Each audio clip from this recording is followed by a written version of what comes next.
Right now, CALL7 investigator John Ferrugia live at 10, uncovering a school district making big payouts to settle discrimination claims. That's right, Ann. The Board of Education of Adams 14 has made it clear publicly it wants minority teachers. One member even indicating he supports that at the expense of current, qualified, and competent teachers.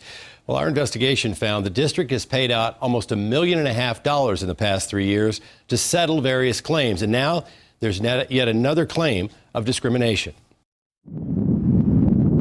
I absolutely love my job. I sacrificed a lot to be there with students and to ensure student success. Shelley Robbins has been a teacher, assistant principal, and principal for more than 20 years.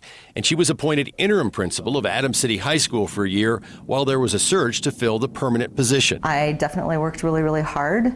My heart and soul are in that community with those students and just really, really wanted to have academic success for those students. And she says that hard work paid off when she received the superintendent's recommendation for the job.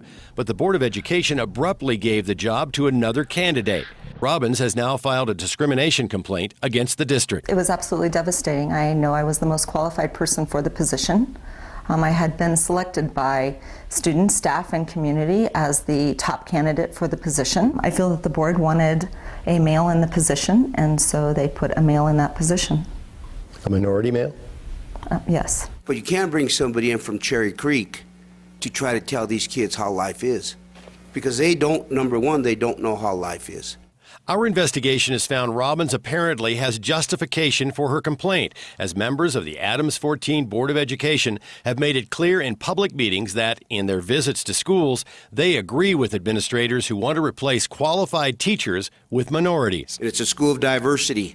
And she said she would get rid of teachers that were good, capable of teachers, to get a teacher of color, because that's what the kids need. A district human resource staff member seemed taken aback by such comments. Remember, our goal from HR standpoint and our obligation legally is to make sure that we are hiring the people who are qualified to do the job. It's a bonus if their race might be reflective.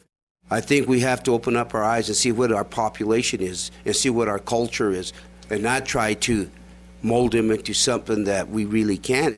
Ms. Robbins' allegations are that she was replaced due to her gender and due to her race. Qusair Mohammed represents Shelley Robbins. The board publicly said it in board meetings that it had the intention of replacing qualified non-minorities with minorities, and that's exactly what they did to Ms. Robbins. And Robbins isn't the only one who's made such allegations. In the past 3 years, Adams 14 has paid out almost $1.5 million in settlements and other payments, including a recent payment of $700,000 to former Superintendent Sue Chandler, who alleged discrimination. Checking back to 2007, Adams 14 paid out an additional $200,000 for various teachers to leave their jobs. Mr. Bashaw. John Ferrugia. I'm from over at Channel 7. We repeatedly requested an interview with Adams 14 School Board President Robert Vashaw to discuss the board's actions. I wanted to talk to you about these big payments that Adams 14 has been paying out for these to settle these discrimination suits. I've got a board meeting in 3 minutes. I know, but you said you were going to do an interview with us, and you canceled it. But I sent you a statement. Yeah, I want to know about this big money. We're talking about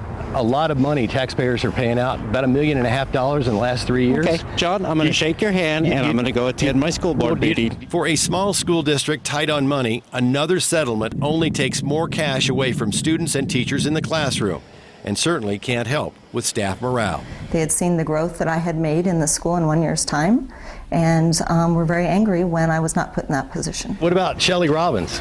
You going to have to pay her for a discrimination case? That's not up to me.